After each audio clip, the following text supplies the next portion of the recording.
The biggest and most controversial illegal immigration crackdown, Operation Metro Surge, is officially over after the deaths of 2 protesters and sometimes violent pushback. The chaos that we are seeing is caused directly by ICE. We're there on the ground in the final days of Metro Surge. The changes were brought about because we were getting the cooperation that we were seeking. This week, we investigate the true effect of the arrests based on the stats, not hype. The Supreme Court prohibits public unions from forcing members to pay dues that go to politics. But that hasn't stopped the practice. Has anyone from the union explained how this money from your dues went to these organizations when you made it clear that you opted out of that? No, never. We look at one lawsuit where 2 teachers are taking on a union giant's allegedly deceptive practices. Cell phones are in the hands of almost every American, and every one carries a potential threat. So imagine that you take the tiny little card that's in your cell phone and you just stack them all up. You could use it for a lot of different things, most of them nefarious. We look at the growing concern about SIM attacks.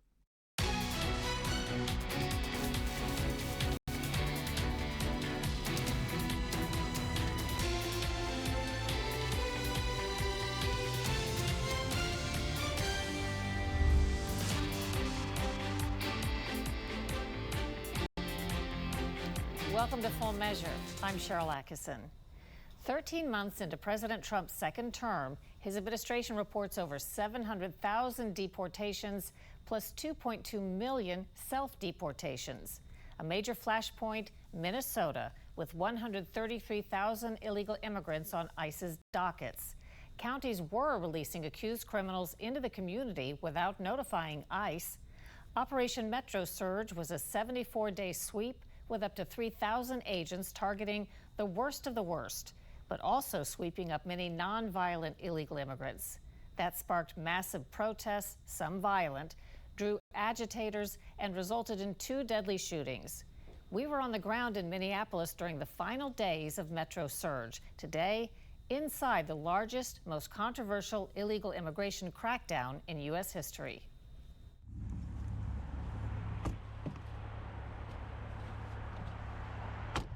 A bone-chilling 5 a.m. rollout in St. Paul, Minnesota. So we already have 2 units already positioned out near the first target.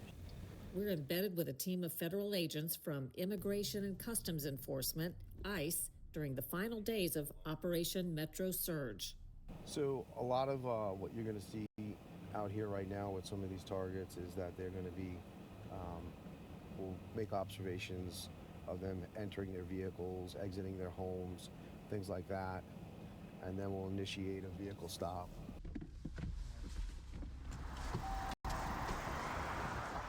Their target, an illegal immigrant previously arrested for DUI. Local law enforcement released him without notifying ICE, who would have deported him. Now agents are trying to nab him in the neighborhood where he lives. What do we have going on here? When they initiated the traffic stop, vehicle stop, they determined that this person was not the original target, but they were in immigration proceedings. But they're going to now check them and see if there's anything additional as far as criminal history and things like that. As the ICE agents worked, protesters were on their heels, converging at ICE headquarters, tracking and following ICE vehicles. They like to get the license plates. Coordinating by phone and blowing a whistle, potentially warning alleged criminal illegal immigrants.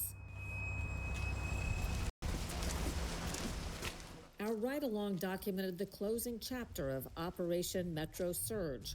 Reporters R. Tom Homan announced its end on February 12th in Minneapolis. I have proposed, and President Trump has concurred, that this surge operation conclude.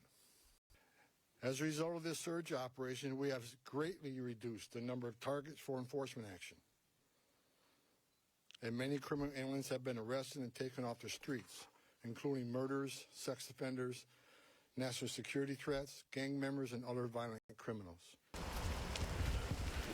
Just a week prior, de-escalation signals emerged. The Trump administration pulled 700 agents from the force of several thousand, while Minnesota sheriffs committed to handing over illegal immigrants arrested for new crimes rather than releasing them.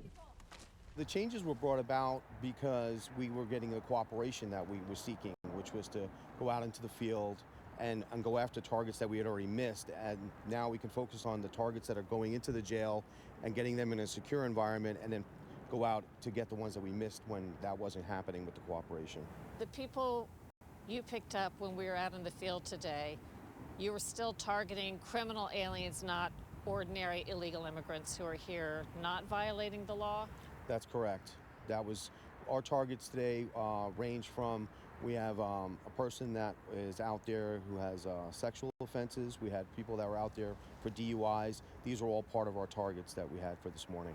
But still, if you run into somebody who's not committed additional crimes here, you will pick up that illegal immigrant as well. That's correct. If you're in the country illegally and we encounter you, we will take you into custody. The turning point was the deaths of 2 protesters amid rising tensions. January 7th, protester Renee Good blocks agents with her SUV, ignores repeated orders to exit, then accelerates, allegedly striking and injuring one agent. He opens fire, killing her in what he calls self-defense. He's an experienced officer that has served a number of years, and we recognize that he acted according to his training, and we have expect that all the policies and procedures of review will be exactly that he acted appropriately to protect his life and the life of his colleagues and fellow law enforcement officers that were there and people that were surrounding. No charges were filed against the agent, an internal use of force review still pending. Then on January 24th, Customs and Border Protection agents are seen here struggling with Alex Preddy. Officials say he was armed, violently resisted arrest, and posed an imminent danger. Critics say the agents tackled and fatally shot a peaceful protester who posed no threat. Eyewitness video shows, once again, reckless, violent, and dangerous federal agents taking the life of a Minnesotan. And rather than following standard law enforcement practice, which is focused on public safety and de-escalation, they have killed another person. The Justice Department and FBI are leading a civil rights investigation, the agents on administrative leave.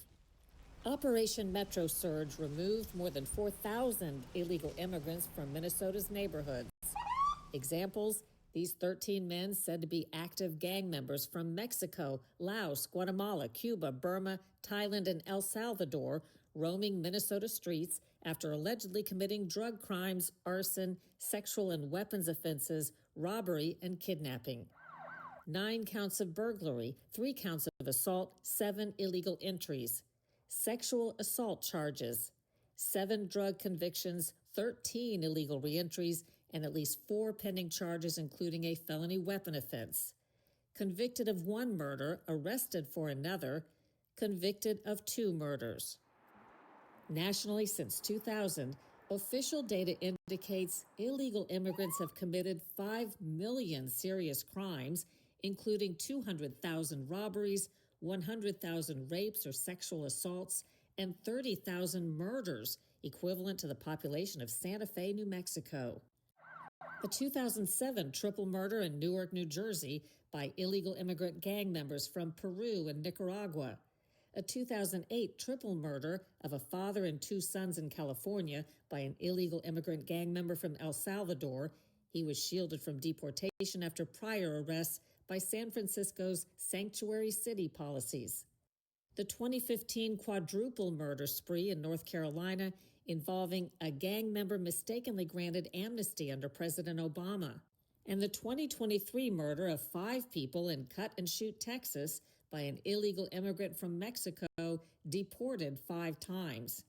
They're apprehending murderers and drug dealers. In Trump's second term, federal officials report about 540,000 deportations nationwide, coinciding with a remarkable drop in crime.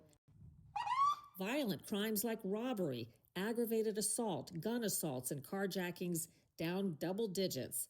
Homicides plunged 21%, the largest single-year drop on record, now lowest in at least 125 years. This dramatic decline is what happens when a president secures the border, fully mobilizes federal law enforcement to arrest violent criminals, and aggressively deports the worst of the worst illegal aliens from our country. But Trump's opponents who support illegal immigration accuse the administration of heavy-handed tactics terrorizing communities and innocent immigrants. The chaos that we are seeing is caused directly by ICE, Border Control, and this federal administration. What's your name, sir? Keep her back, please. In the end, America's largest such operation closed with casualties on both sides, yet each declared success. The Trump administration removing dangerous people from Minnesota streets and gaining county pledges to turn over criminal illegal immigrants after new arrests. Protesters saying they forced an end to rogue agents tormenting communities. ICE recently put 2 agents on administrative leave. They're under investigation for making allegedly false statements. That in the January 14th Minnesota shooting of a man in the leg who'd illegally entered the U.S. from Venezuela.